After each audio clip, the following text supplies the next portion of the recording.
اسلام میں کہا گیا ہے کہ موت کے بعد زندگی ہے. یہ آپ کیسے ثابت کر سکتے ہیں؟ یہ ثابت کرنے کے دو طریقے ہیں. ایک طریقہ ہے کہ آج سائنس اور ٹیکنالوجی بڑھنے کے بعد ہمیں پتہ چلتا ہے کہ قرآن مجید میں 6000 سے زیادہ آیتیں ہیں اور ان میں سے 1000 سے زیادہ سائنس کے بارے میں علم دیتی ہمیں.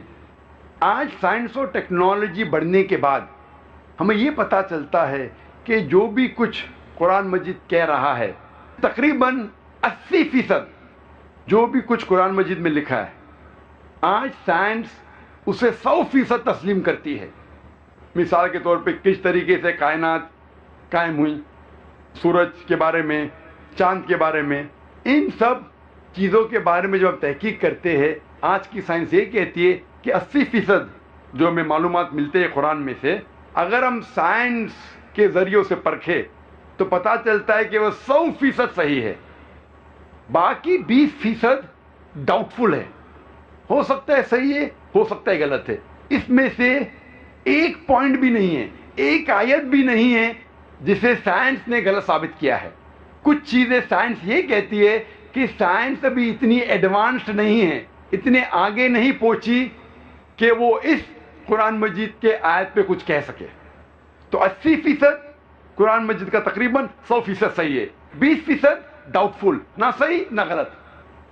تو میری منطق، میری لاجک یہ کہتی ہے اگر 80% 100% صحیح ہے اور 20% ہمیں نہیں پتا کیونکہ سائنس اتنی ایڈوانس نہیں ہے، تو میری لاجک یہ کہتی ہے کہ یہ 20% بھی انشاءاللہ صحیح ہوگی. It is not a blind belief, یہ اندھ وشواس نہیں ہے، یہ وشواس ہے منطق کے بل پر، بیسڈ آن لاجک. اور اس 20% میں سے ایک چیز ہے موت کے بعد زندگی. سائنس اتنی ایڈوانس نہیں ہے یہ پہچاننے کے لیے کہ موت کے بعد ہے زندگی. دوسرا طریقہ لوگ کو بتانے کے لیے کہ موت کے بعد زندگی ہے وہ یہ ہے، سپوز مثال کے طور پہ اگر میں مثال کے طور پہ یہ ثابت کرنے کے لیے موت کے بعد زندگی کو ثابت کرنے کے لیے اونلی ہائپوتھیٹیکل، مثال کے طور پہ میں ایک ناستک ہوں اور میں ایک اسمگلر ہوں، دنیا میں سب سے بڑا اسمگلر، سب سے طاقتور اسمگلر، سب سے طاقتور چور. لیکن میں لاجیکل ہوں، میں سائنٹیفک ہوں، میں جو کچھ کرتا ہوں سائنس کے بنیاد پر کرتا ہوں اور منطق کے بنیاد پر کرتا ہوں. اور میں آپ سے پوچھنا چاہتا ہوں، آپ لوگوں سے جو یہاں ہیں، ایک آسان سوال، چوری کرنا بری بات ہے کہ اچھی بات ہے؟ بری بات ہے. ماشاءاللہ یہاں بڑے مجمع میں ماشاءاللہ 1 لاکھ سے زیادہ لوگ ہیں. یہاں کوئی بھی کہتا ہے کہ چوری کرنا اچھی بات ہے؟ ہاتھ اوپر کیجئے. کوئی بھی کہتا ہے کہ چوری کرنا اچھی بات ہے؟ نہیں ہے، ایک بھی شخص نہیں کہہ رہا ہے. یہاں ایک بھی شخص نہیں کہہ رہا ہے کہ چوری کرنا اچھی بات ہے. سب لوگ مانتے ہیں کہ چوری کرنا بری بات ہے. ماشاءاللہ. ابھی مثال کے طور پہ جیسا میں کہہ رہا تھا کہ میں ایک ناستک ہوں، مثال کے طور پہ، الحمدللہ مانتا ہوں اللہ میں، لیکن مثال کے طور پہ اگر میں ناستک ہوں اور میں سب سے بڑا ڈاکو ہوں دنیا میں، سب سے طاقتور چور ہوں، سب سے بڑا اسمگلر ہوں، لیکن میں سائنس اور ٹیکنالوجی میں مانتا ہوں، میں منطق میں مانتا ہوں، میں لاجک میں مانتا ہوں. اتنا بڑا مجمع ہے ماشاءاللہ، 1 لاکھ سے زیادہ لوگ لگتے ہیں اس مجمع میں. میں پوچھنا چاہتا ہوں آپ صرف مجھے ایک وجہ بتاؤ، 2 نہیں، 3 نہیں، 4 نہیں، ایک وجہ بتاؤ کہ چوری کرنا میرے لیے برا کیوں ہے، اور میں چوری کرنا چھوڑ دوں گا. میں سب سے بڑا چور ہوں، سب سے طاقتور اسمگلر ہوں، سب سے پاورفل ہوں اور میں لاجیکل ہوں. ایک وجہ صرف بتاؤ، 1 2 3 نے، منطق کے ذریعے، سائنس کے ذریعے. میں اندھ وشواس میں نہیں مانتا، سنی سنائی بات میں نہیں مانتا ہوں. منطق کے ذریعے، سائنس کے ذریعے، لاجک کے ذریعے ایک وجہ صرف مجھے بتاؤ کہ چوری کرنا بری بات ہے اور میں چوری کرنا چھوڑ دوں گا. آپ میں سے کوئی اتنے لوگ، سب لوگ کہہ رہے تھے بری بات ہے بری بات ہے. مجھے ایک وجہ بتاؤ کہ میرے لیے بری کیوں ہے اور میں چوری کرنا چھوڑ دوں گا. کیا